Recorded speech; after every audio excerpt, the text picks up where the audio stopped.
Check, check, check. 1, 2, 1, 2. What's up, everybody? We are live here on TNC. Let you guys get caught up here as I get caught up. Make sure everything is recording. All right. Mic check. We're good. Let me get the chat pulled up here. All right. And we are already at 7:01. So I'm just going to go ahead and get the party started. Oh, Gail Falkenthal's on. What's up, Gail? First to smash that like button today. Booyah! Thank you very much, Gail. I appreciate you being here. Welcome back, fight fans, to episode number 183 of the Neutral Corner Boxing Podcast. This is the review portion of the show. Remember, we're dividing it into two pieces each week. A and B, review and preview Monday and Thursday night.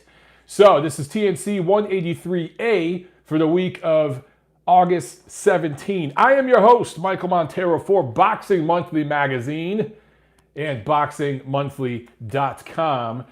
And let's see, Gail asks, does that mean Monday's show is the A side and Thursday's show is the B side? You know what? Technically, yes, but in this situation, there is no, this is a 50-50 split, all right? And you know what? Maybe we'll go 45-45, and you guys can decide the better show, and that one gets the extra 10% of the purse. A couple of quick little rants I need to get off my chest. So there was some video on Twitter, somebody posted of a kid hitting mitts, I think it was with his dad, it looked like it might have been his dad, and he was doing 500 punch combination, mitt thing. Moved his feet not once, didn't shift his body or anything once. He dipped a couple times, but that was it. It was all choreographed. And I just retweeted it and said, you know what? This is basically like a Beyonce dance routine. It's completely useless in a fight. Most of you got it, but there was a few people out there who were triggered and had to get on my case. I had like child activists coming back to me. Hey man, lay off the kids, bro. Don't bash kids like that. Nowhere in my retweet, did I say, this kid sucks. I hate all kids, and also I like to kill puppies. I didn't say anything like that. My tweet was directed at the trainer, obviously. Again, most of you guys got it. So anyway, I just did another retweet of the retweet explaining that. Some of you guys are so sensitive on Twitter, man. Damn. Also, I know this is a Boxing Monthly related show, but I gotta give a quick shout out to Ring Magazine because the latest issue is out and my latest article is in it about Caleb Plant. Name of the article, The Music City Trailblazer, and of course, Nashville, Tennessee being the Music City. But enough of that. This is a Boxing Monthly podcast. So just had to give a little shout out for my own work, all right? Okay, guys, so you guys know the drill. Smash the like button. Oh, Michael Barrios is on. What's up, brother? Hope everything's going well with you and Stella and the little guy. Hopefully, I'll be seeing you guys soon. I think I'll be out there in LA covering Spence Porter. Once I know for sure, I'll let you guys know. But anyway, guys, yes, smash the like button, okay? Your homework this week, get the word out. We didn't have as many people watch Thursday night as we normally do Monday. And I think that's because a lot of people, they're just not used to me going on Thursday night. So I want to try this for a while. I want to give this a try, doing 2 shows a week. And I want to see how it goes. If the Thursday night thing doesn't catch on, we'll go back to doing 1 show a week. But I want to get the word out about the Thursday preview show. I think it's going to be better because we can hit news and notes twice in a week. And also I could get to more of your questions. I could spend more time breaking down the fights. And then once we do finally get the studio set up, I know I've been promising it forever, but once we do and once we have call-in feature, you guys can call in twice a week. We can have guests on twice a week. So that's the long-term goal there. So spread the word about the Thursday show, all right? Let's get people watching Thursday. If you don't think Thursday works and you think Friday night works better, let me know. I think Thursday night works better because there are a lot of Thursday and Friday night fight cards. That's why I think a Thursday night preview show is probably the best way to go. All right, so some quick news and notes. Regis Prograis and his promoter Lou DiBella have filed a lawsuit to withdraw from the World Boxing Super Series.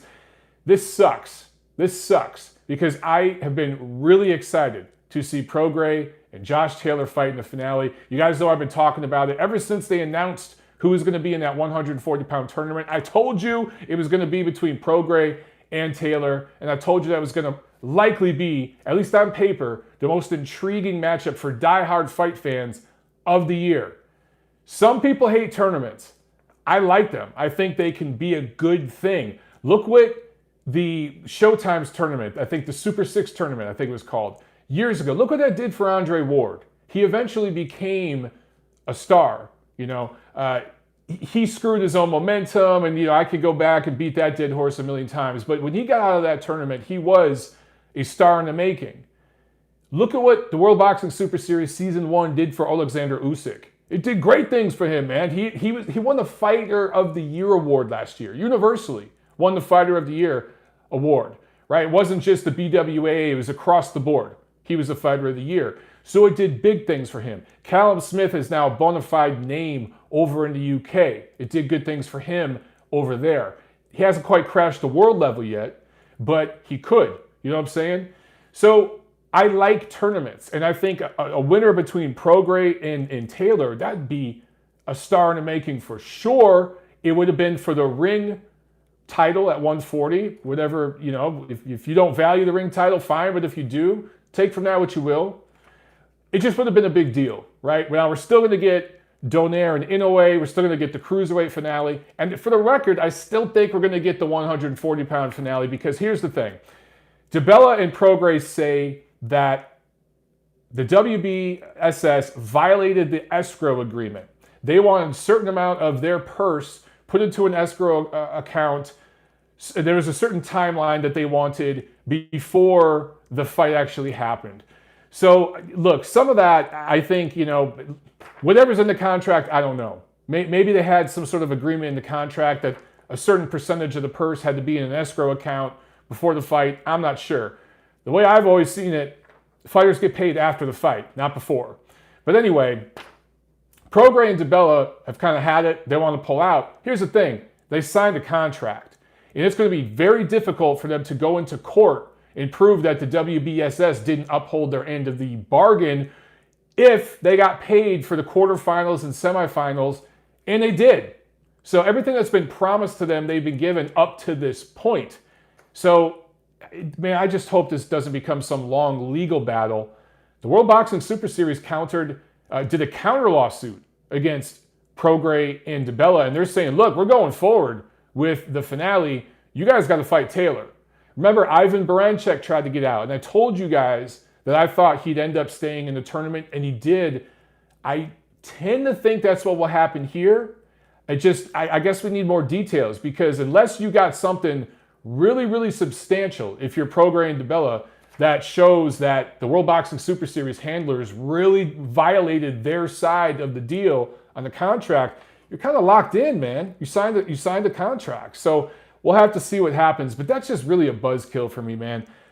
Good news, I talked about Oleksandr Uysk a minute ago. He is finally going to fight Carlos Takam October 12th in Chicago on DAZN at the Wintrust Arena.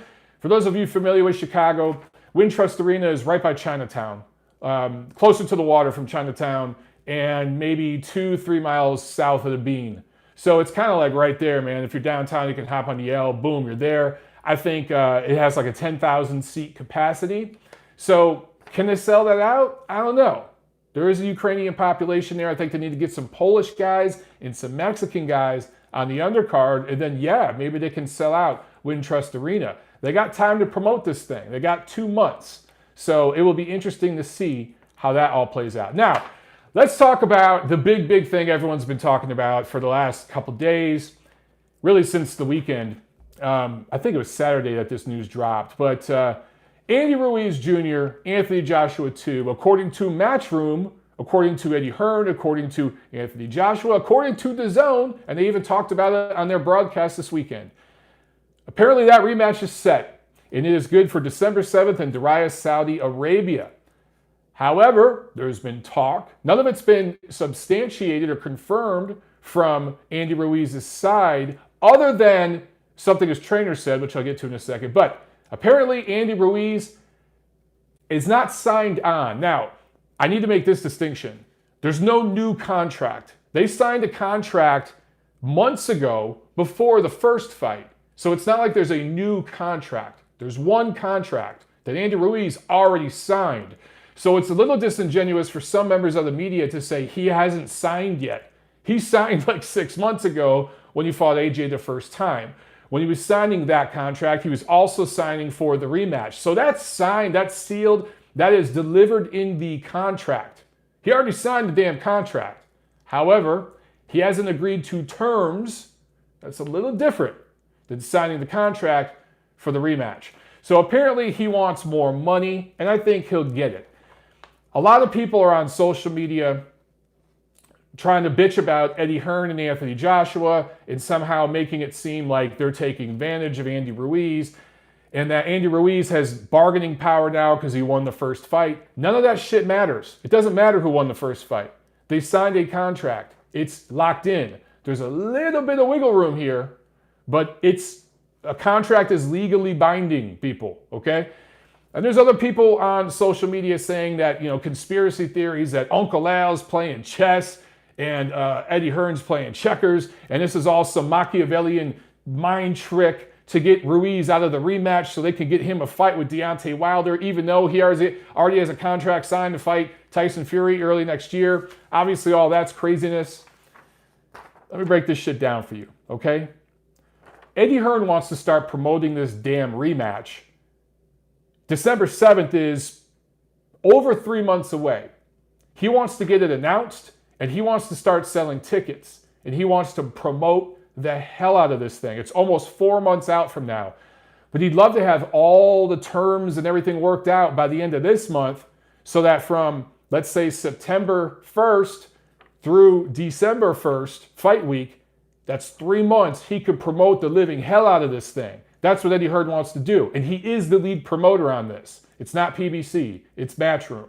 Okay? He wants 3+ months to promote, and he needs big pay-per-view numbers from the UK to be able to pay AJ what he wants, right? To make a buck on this thing. And they're going to make some money on this for real. But he needs big pay-per-view numbers from the UK. Now, if the fight wasn't going to happen in the UK because Andy Ruiz wants a neutral location, well, these guys in Saudi Arabia apparently there's a site fee of $40 million and complete investment of $100 million for this damn thing. That's what's being rumored. I don't know. I've seen that from multiple sources. I know for sure the $40 million site fee is legit, okay? So if that's already up, you got that kind of money coming from Saudi Arabia, in terms of time zones, that helps Eddie Hearn with the UK pay-per-view. That helps everybody eat. And I don't think it's going to hurt DAZN's ratings in America too much because it's not like the card's going to be on at 7 in the morning or 3 in the morning or something, right? Early in the morning or super late at night. It's probably going to be one of these afternoon cards that, they can rebroadcast it's a streaming site. So you can go back and rewatch it at any point.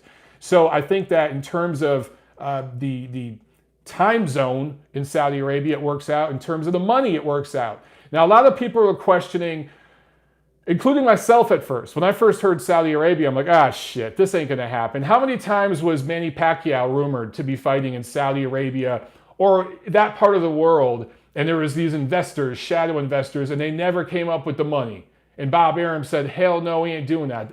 I'm talking about back when Manny was with Top Rank and Bob Arum. We saw that happen a bunch of times.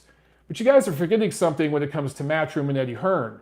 They did the World Boxing Super Series Season 1 finale, one of the fights, in Jeddah, Saudi Arabia, last year.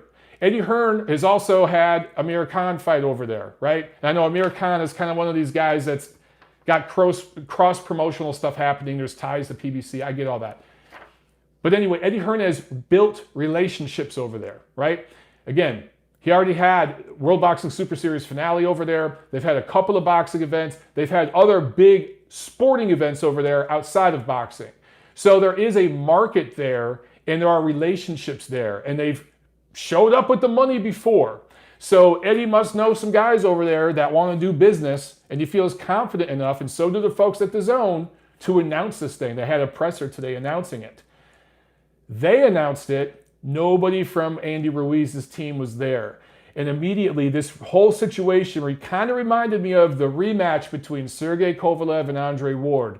Remember, main events, they were trying to kickstart the promotion and get things going. And so they had a presser in LA that Kathy Duva and all those folks were there. Sergey Kovalev and his team was there. Andre Ward, Rock Nation, none of those people were there. That was probably a bad way to start everything off and promote it. And that card obviously did very poorly. The pay-per-view bombed. Rock Nation lost a shitload of money on that rematch. They grossly overpaid Andre Ward, and they did a terrible job promoting it. I don't think that's going to be a problem for this fight. This fight is going to be the most anticipated fight of the year by the time it happens because of what took place in the first fight. It was one of the biggest upsets in modern sports history. Anthony Joshua brings his own traveling circus with him, right? He's one of the biggest, most marketable fighters in the sport. You can make the argument he's number 2 behind Canelo Alvarez. So they're going to do numbers. The fact that they have 3+ months to promote, they're going to do numbers. It just reminded me of that situation with Ward Kovalev because only one side of the promotion was there to kick things off. But I do think by the end of this month, Andy Ruiz and his team, which I think they do deserve more than the $9 million that's been rumored. I think he made, $7 million in the first fight. He should make 8 figures for the rematch. But guys, a lot of you are upset that AJ is going to make significantly more money than Ruiz. Oh, Ringside Reporter's on here. They're saying Joshua wasn't there either. Okay, Joshua wasn't there, but his team was there. His representation was there.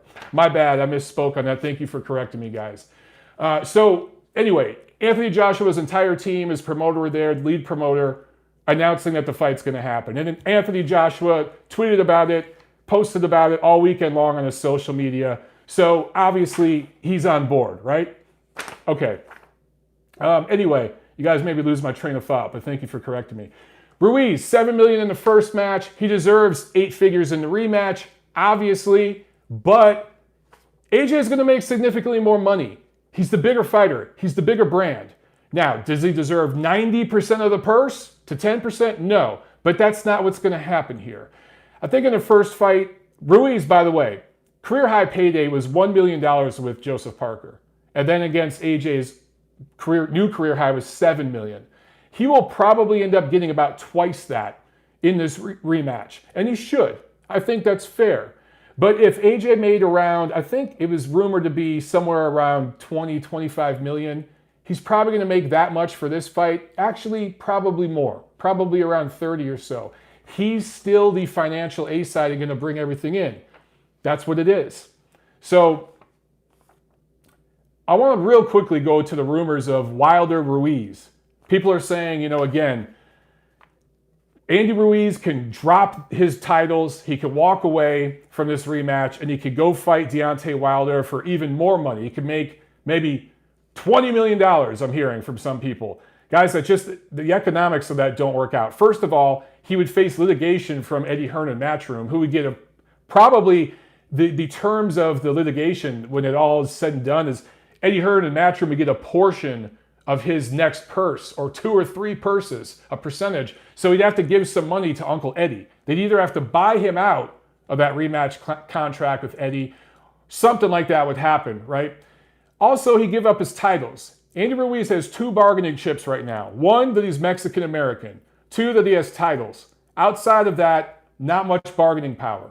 So with Deontay Wilder, just quick numbers here, guys.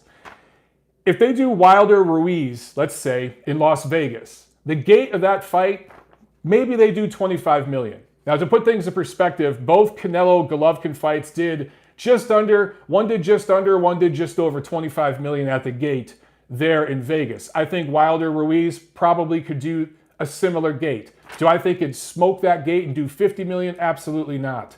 Neither guy has shown they could draw like that. But I think they absolutely could do around 25 million. Let's be generous and say that they get 30 million, which I think would be the 3rd highest grossing gate in Las Vegas history. Let's go ahead and say that. Okay, 30 million. You split that down the middle. Okay. Then you got the pay-per-view. $80 pay-per-view. If you do 500,000 of them, that's being generous. that ends up being $20 million to split between both sides, okay? Then you got to pay for undercard and all this kind of stuff. So yeah, I mean, if you start doing the math, maybe Ruiz would, I think definitely could get more fighting against Deontay Wilder.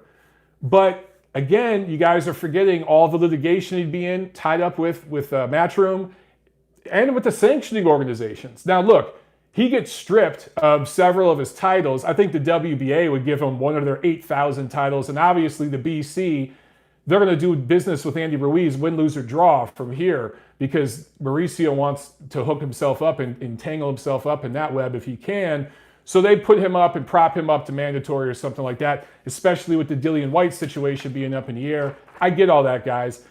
But again, and I was consistent when I talked about Prograis, DiBella, the World Boxing Super Series. There's a contract here. There's a contract that's been signed. It's legally binding.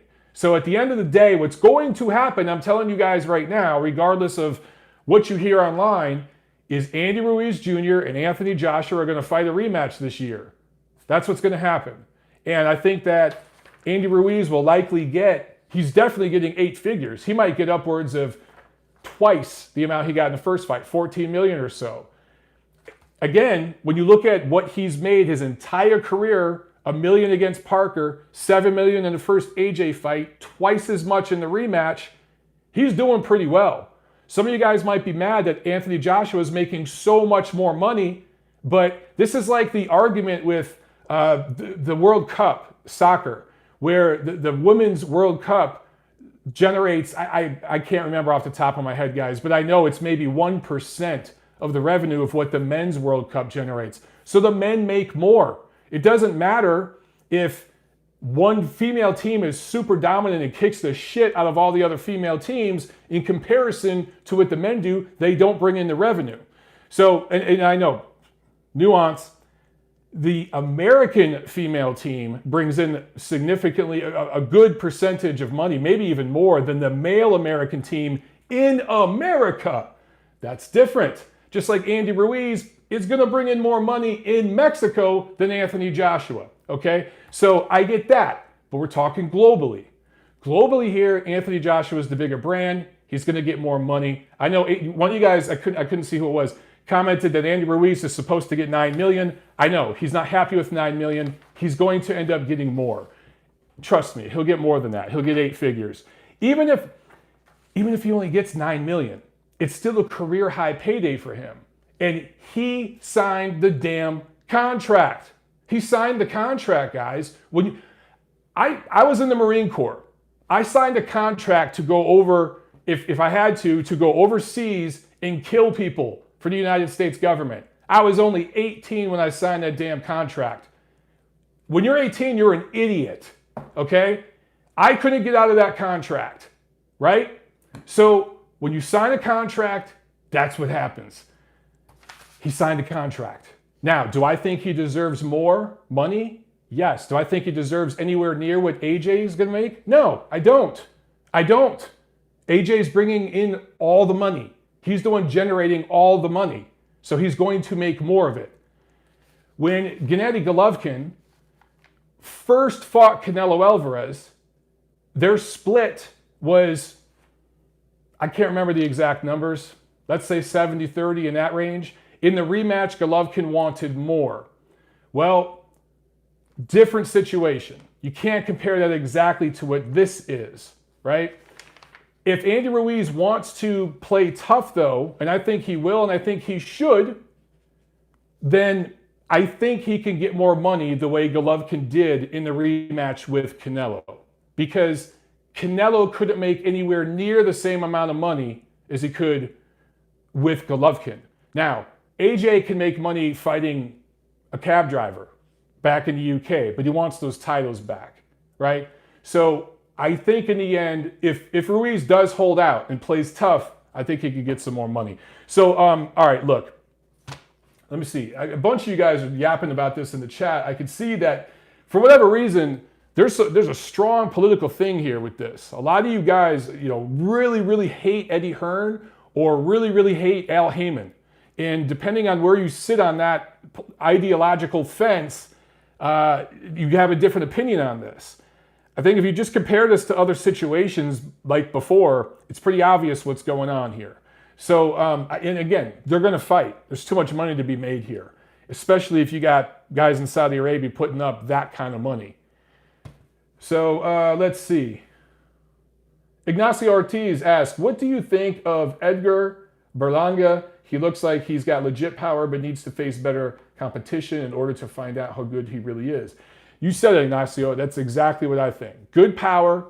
But look, F.A. Ajagba looked like he had bone-crushing power, right? And in his last fight, when he finally stepped up and fought somebody, he looked that damn powerful, right? So same thing here with Berlanga. Now, he has better fundamentals than Ajagba, but we need to see him step up. Right now, he looks awesome. Let's get him to that next level. Let's see how he looks. Best thing for guys like him, rounds. I know the knockouts excite everybody. I know seeing these, real quick stoppages, seeing dudes line everybody up and knock them down excites people. But the best thing for a guy like him, rounds. Let's see here.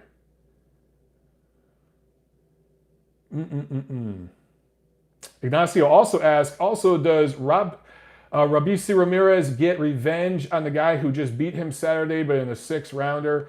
Maybe that's the best thing they could do. I'll talk about that fight in a second. The decorated Cuban amateur losing his pro debut, and I'm going to give some insight on that as well. Maybe go right back to that. I've gone on record saying I think it's great Anthony Joshua is going right back in Andy Ruiz for a rematch. And I think it's going to go differently than a lot of you think. I'm going to talk more about that as we get closer to the actual fight, because I'm hearing things behind the scenes from some of my buddies in the gyms that aren't really surprising me. I think a lot of people are getting caught up in the moment right now. But again, we'll talk more about that in a couple months.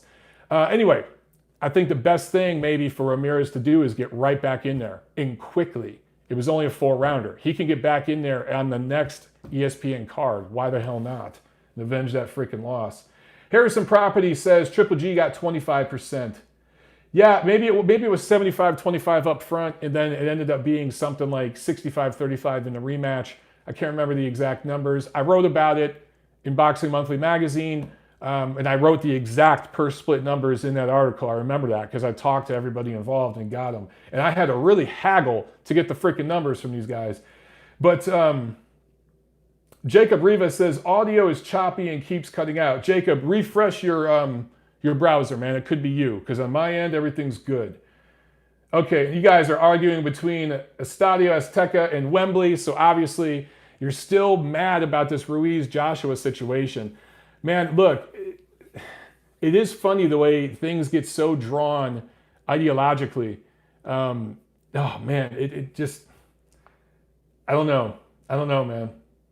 It's difficult to remain objective, it seems, because people support promoters and platforms more than fighters sometimes. It's an odd thing in modern boxing. All right, let's get to the review, guys. We'll get to some more questions in a minute here. Saturday, August 10th. We didn't have a whole lot of action, but let me get to what we did have. So in Mexico, in Jalisco, Mexico, Julio Cesar Chavez scored a KO1 win over a Colombian who is now 1-4 in his last 5 at light heavyweight.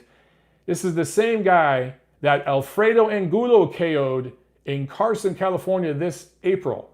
Coincidence? Methinks not, because what's likely to happen next is Chavez is going to fight Angulo. Angulo started his career, I believe, at 154, right? Was it 154? And now he's going to be fighting Chavez likely at 175. I don't know if I want to see that. I just don't. That could be really ugly. But that's probably what's going to happen next. Now, we had 2 big cards here in America. In Philadelphia on ESPN Plus, Top Rank and a few other promoters came together to bring this card on the Plus. Carl Frampton was supposed to be on, freak injury to his hand. He's out. So Jason Sosa and Oscar Liddell Rhodes get bumped up into the main event. I told you guys this was basically a gimme for Sosa, if he's anywhere near where he has been the last few years. And I was right. TKO7 win for Sosa. Rhodes was down twice in the 5th and once in the 7th. And of course, that was a 130-pound bout. Robeisy Ramirez, pro debut. Cuban gold medalist 2012, 2016, loses by split decision to Adon Gonzalez. One judge had it for Ramirez, which is ridiculous. 38-37 for Ramirez. And Ramirez was dropped in the first round. So that means he saw it 3-1 for Ramirez.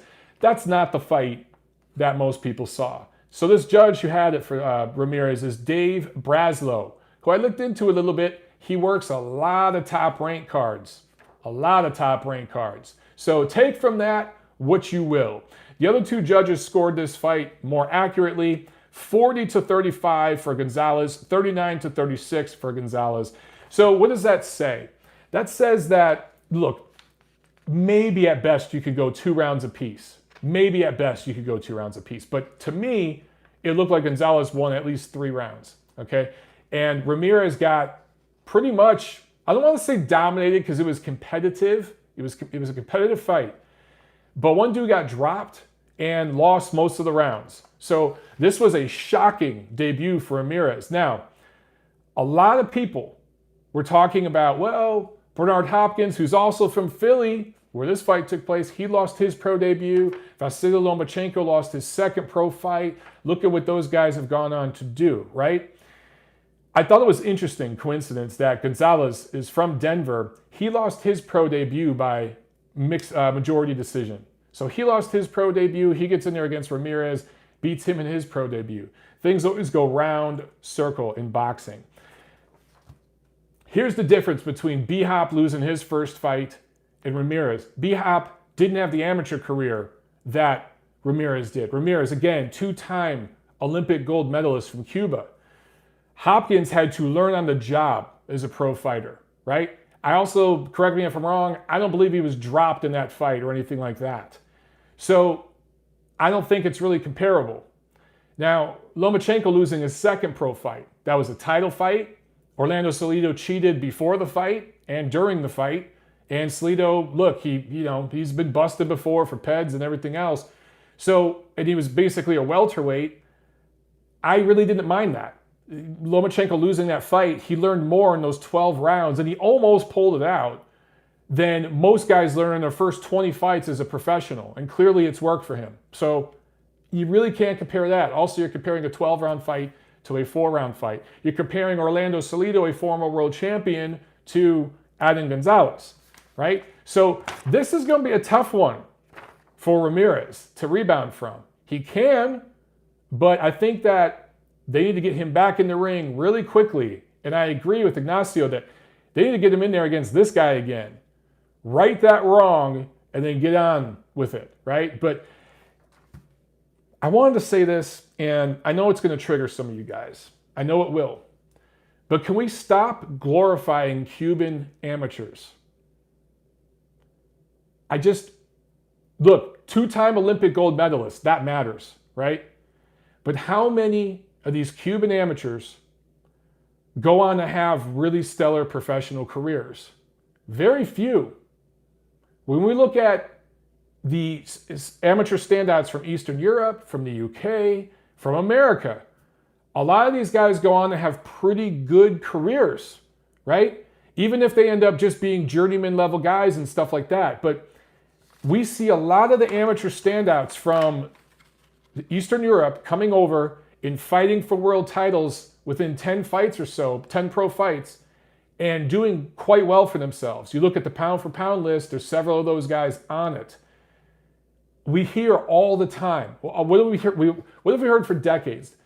Cuban school of boxing. It's the best school of boxing in the world. These guys, it's the best school of boxing for amateur boxing. I don't know if I call it the best. It's among the best still.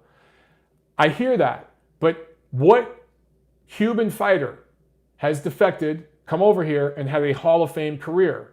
Name me one. I don't think Guillermo Rigondeaux has done enough to be a future Hall of Famer. He's not there. Maybe if he can win some more titles or something, but he's not going to be that guy. Irislandi Lara, no. So again, where are these Cubans that are coming over here and doing amazing work as pros? We're not seeing it.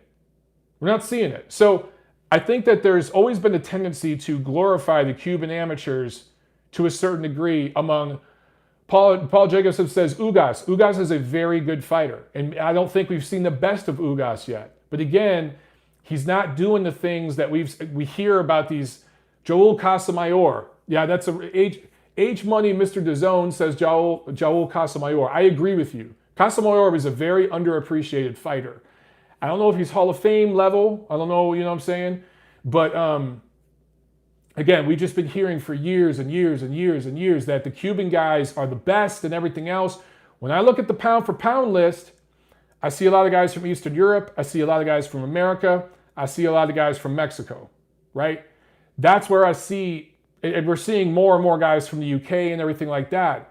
But that's where I'm seeing these fighters come from. Jack Alter says Triple G #1 pound for pound. I wouldn't put Triple G #1. Hasn't done enough in my book.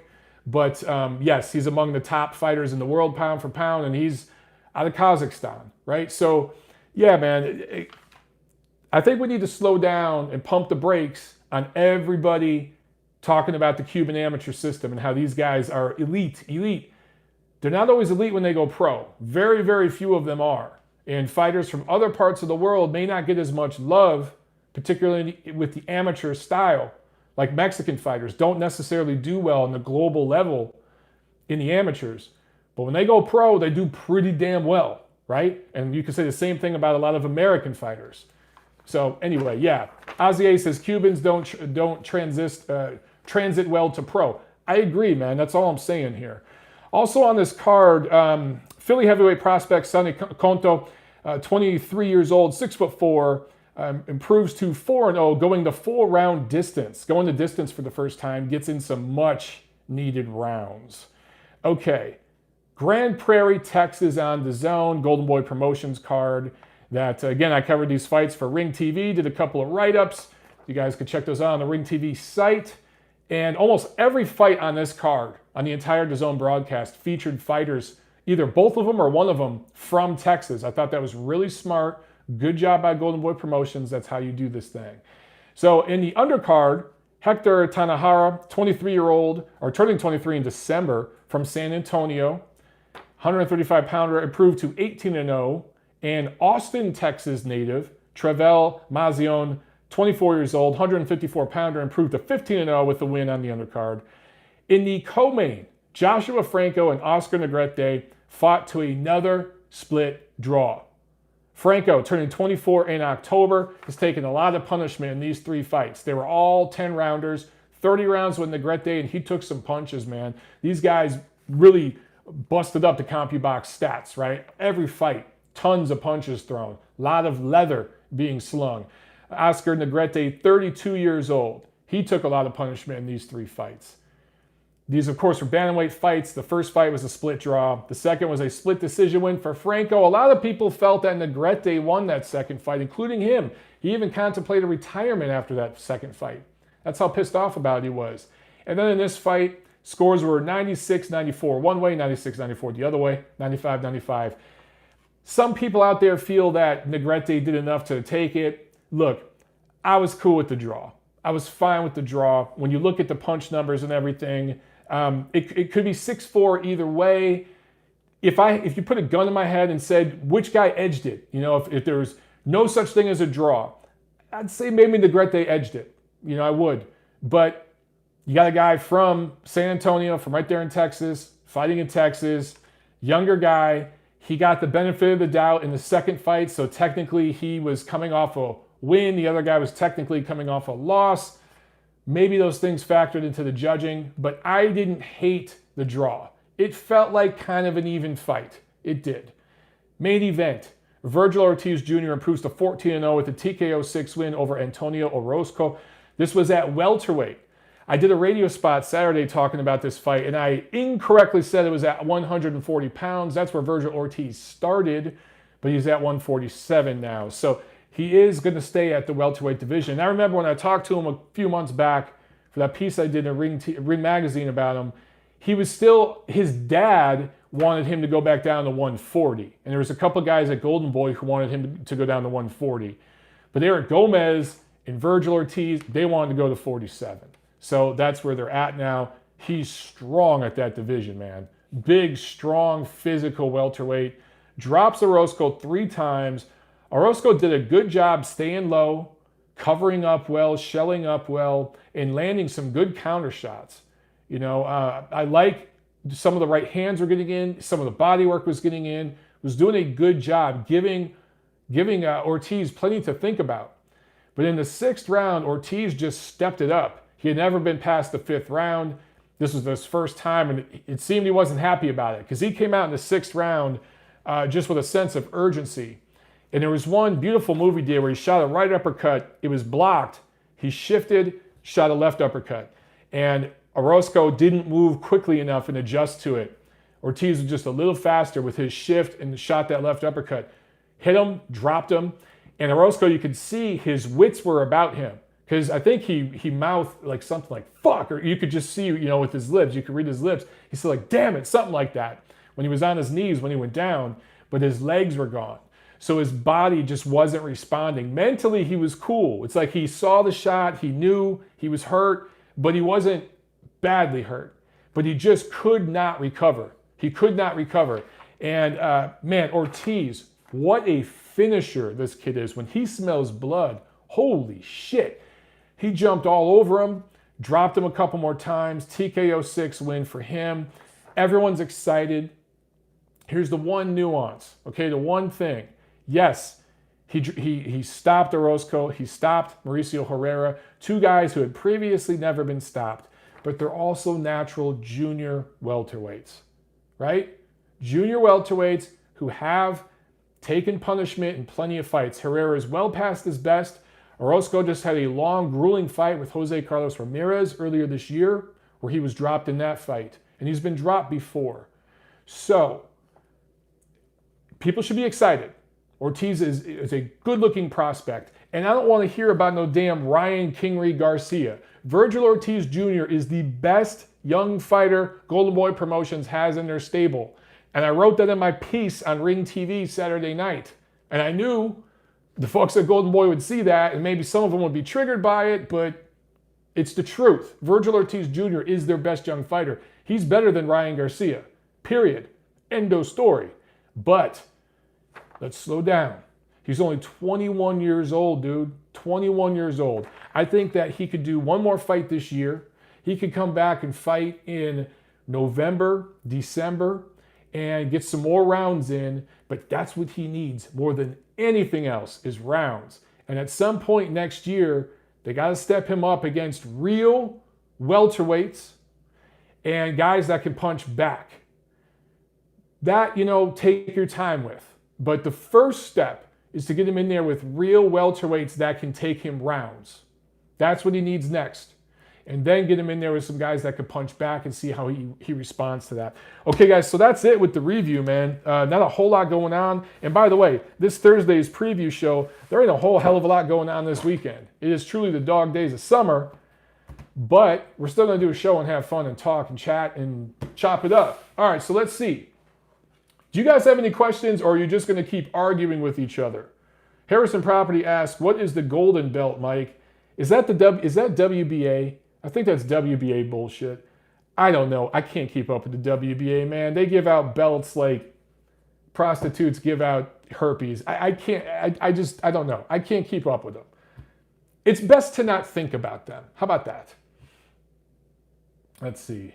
Gail Falkenthal says, Ortiz Jr.'s comments after the fight critiquing himself are exactly what you want to hear from a young talent. Abso-freaking-lutely, Gail. Abso-freaking-lutely. Ortiz said, and I think I wrote about it in my piece, something, and I'm paraphrasing, but something like, I got a little too excited in the first round. I should have slowed down. There's things I could have did better. So even though he scored a knockout win and really had a dominant victory, he was harsh in critiquing his performance. Similar to Teofimo Lopez a few weeks back when he went to 12-round distance and didn't look great, didn't look spectacular, but he still clearly won. It was a one-sided fight, and he was very critical of his performance. That's what you want to see from young fighters. That's what you want to hear from young fighters, I meant. So I think one thing I got from talking to Vergil Ortiz a couple months back, he's a smart young kid who gets it. And again, when I compare him to Ryan Garcia, and the only reason I'm making this comparison is because Golden Boy Promotions represents both of them. And a lot of people are excited about Garcia, and they compare him to Oscar De La Hoya, which is an idiotic comparison for several reasons. But the main difference I get between Garcia and Ortiz has more of a fighter, boxing-first mindset. Garcia's mind is on a million other things, right? He's got baby mama drama. He's worried about his Instagrams and, you know, all these vignettes and posters and pictures and shit and being a teenage heartthrob, the Justin Bieber of boxing. And that's fine if that's what he wants to do. But Anthony Joshua got caught up in that shit earlier this year, and look what happened to him, right? Ortiz ain't that kid. He ain't that guy. He ain't going to win. He's not going to be on the cover of Teen Steam magazine with Ryan Garcia. Not that he's a bad-looking kid. I'm just saying he's not, you know, a model material like Kingery is, okay? So, like Kingery, you could see him as an underwear model for Calvin Klein. Do they still make Calvin Klein underwear? I don't know. I'm old. You guys correct me if I'm wrong. But for Vergil Ortiz, man, he's just thinking about boxing 24/7. That's his life. That's his main focus. He's not, you know, getting, I can't think of the word, distracted by all these other things, like Garcia is. And that's another reason why I think he's got more upside. Golden Boy Promotions should be putting all their stock in Vergil Ortiz Jr. and putting him on every damn Canelo undercard. Whenever Canelo fights later this year, which is probably going to be November, December, probably more likely December, when he fights next, Vergil Ortiz needs to be on that damn undercard. Part of the damn DAZN broadcast, if not the co-main. Seriously. They need to start hyping him up. Let's see. Hamed says Ortiz is legit. Teofimo, no, he's a hype job. Hamed, I disagree, bro. I think that Teofimo Lopez is still a blue chipper. And guys, it's one fight. He didn't look spectacular. Not one fight. Okay. Don't judge a guy based off one fight. Teofimo Lopez is the goods. He bought into his own hype a little too much, and I'm a little concerned about Teofimo Lopez's dad. I think there's issues with the dad and with the family, and I don't like the fact that Teofimo got married. I'm with his mom on that. Fighters should not get married, especially fighters that young, to a girl who's much older than them. Yeah, there's issues there, but there's still a lot of talent, okay? He's definitely not overhyped. You guys are arguing about Nestor Gibbs and guys, the boxing, but guys, stop talking about other channels here. You're on my channel. Talk about my channel, damn it. Don't be arguing about other channels in the chat. Come on now, keep this shit positive. Gail says Teofimo Sr. is the second coming of Angel Garcia. Yes, I concur 100%, Gail. Oh, Tiffany Lambson, what's up? She says, what's for dinner, guys? Pasta. Tiffany, you know what? You really, really messed me up on national radio because you told everyone that I did yoga and I hurt my wrist. And there's people out there that actually believe it. I've had people messaging me like, bro, you do yoga? You're a candy ass. You know, honestly, I'm being 100% honest. She says people need to know the truth. I want to try yoga because I've heard that it's good to stretch out your back and shit. So I'd like to try it, but nah.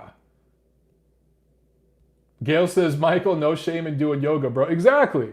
I would like to try it, but last week, that's not what happened. MGB Tacos having enchiladas tonight. Hell yeah, dude. That sounds good. I'm down with that. Let's see. Hibachi. Joel, you're having hibachi. Hibachi's good, man. You guys are eating some good shit tonight. Hamed's laughing at my yoga thing. Hamed, don't believe these rumors. I was not doing yoga. I had a crown put into my tooth, and it sucked. Gail says I should do yoga with Keith Thurman. Who's bringing the flute? And I've heard, you know what? Apparently Keith Thurman wasn't playing the flute. Apparently it's named something else. I don't know. Azier is asking me about Murat Gassiev news. Dude, I don't know. I think he got hurt. There's an injury. I'm not sure. I need to check into that. I need to hit up Abel Sanchez, I guess, and ask what's going on. Talk about momentum killer. Man, both Usyk and Gassiev have not fought yet this year, right? And they're supposed to make things at heavyweight interesting. Gassiev might not fight this year. That sucks. All right. Harrison Property asks, what is Tiffany cooking? I'm coming around. Dude, Tiffany has perfected her pasta sauce. Perfected it. She made a meat gravy with, what do we put in it? Bone marrow, lamb necks for flavor, and then bison meat, turkey sausage, and cooked a huge pot of it yesterday. And I ate it for dinner last night, lunch today, and another portion of it right before the show. Holy shit, it's good. So she's getting pretty good at cooking some Italian food. We eat well in this house. Baked ziti, that's right. Baked ziti for dinner tonight. Fossil27 asks, Gassiev still with Sanchez? As far as I know, dude, yes, he's still with Sanchez. So I don't know what's going on there. I really, really don't.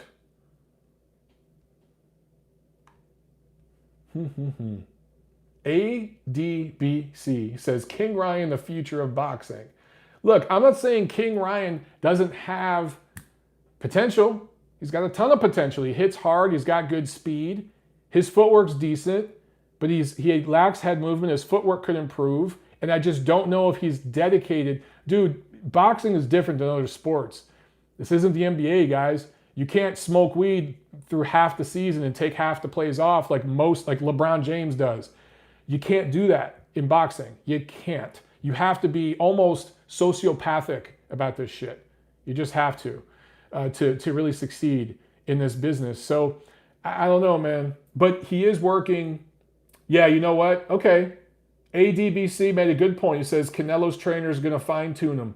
That's a very good point. I think it was a very smart move for Ryan Garcia to start working with the Reynosos. I think that's a really good move for him, and it will make him better. However, he's starting to pick up on some of Canelo's diva-ish stuff. But I do think overall working with the Reynosos, who are underrated trainers, they really are. They've done a great job with Canelo. I think that's going to make him a much better fighter. So I had forgotten about that, bro. Good point. Very good point. Hamed's talking about Asian food. Dude, guys, Vietnamese food might be the best Asian food. Seriously. Tiffany put me on the Vietnamese food. It's the shit. It's way better than Chinese food. If you haven't had Vietnamese food, get on it. Trust me. And not just pho. Everyone knows pho. I'm not just talking about that. I'm talking about all the stuff I can't pronounce. It's good. Trust me. All right, guys. Let's see here. One more question and I'm out. It comes from Jacob Rivas. Do you see any similarities between Vergil Ortiz and a young Tito Trinidad? Both have the seek and destroy style. Man, that's interesting. I got to think about that one. There are some similarities for sure. Man, now you got me wanting to go back and watch some old Tito fights. Here's the thing. I'll say this much. The whole seek and destroy style, it works when you're fighting smaller guys, older guys, overmatched guys. But I want to see Vergil Ortiz make adjustments in box, because that's what his trainers are saying. They're saying this guy can box, and he's got all sorts of skills. That's what Robert Garcia is saying. And Vergil Ortiz was telling me that when we talked, that he actually wants to be more of a boxer. So when he steps up, when he starts fighting guys in the top 15, top 10, then he goes for a title shot. Is he going to keep that seek and destroy style, or is he going to show us adjustments in boxing? Because Tito could do things like that. He'd come after you, try to kill you, but if he had to, he could box a little bit. Not great, not great. And I don't know, man. Maybe Ortiz can prove to be a better boxer than Tito. But yeah, we got to see how he looks once he starts to step up. You know what I'm saying? That's still unseen. And a lot of people are really excited about him. But again, if I'm Golden Boy Promotions, if I'm in their front office, I'm telling everyone, guys, this kid's 21. This kid's 21. It's kind of like the Daniel Dubois situation. Now, Vergil Ortiz, pound for pound, much further along than Daniel Dubois. But same age. Take your time, dude. Build him up. All right, one more question. I lied. Paul Jacobson asked, Mike, what do you think of Kavnachi? So other than the fact that I consistently butcher his name, You know, I like Adam Kovnachi. Some people have called him the Polish Andy Ruiz Jr. I think Andy Ruiz is better than him. I think that the Polish fighter, he hits hard. He moves his feet well. But I think Andy does a little bit better defensively and arguably moves his feet a little better. He's just a little more nimble with his upper body movement and rolls with punches, right? It's not like Ruiz isn't slipping and ducking and doing all that kind of shit, but he rolls with shots. Right? I think he has, you can hit Andy Ruiz, certainly, especially if you have length and stay behind the jab, but he can roll with punches. And that's why he was able to take so many of AJ's punches and so many of Joseph Parker's punches when they fought. And Kovnachi doesn't do that as well. He doesn't roll with shots, he gets hit too much. So he's in the top 10, he's a top 10 heavyweight, but he's not a top 5 heavyweight. I mean, right now you got the four-headed monster, right? And then after that, you got like Luis Ortiz, Dillian White, those level guys.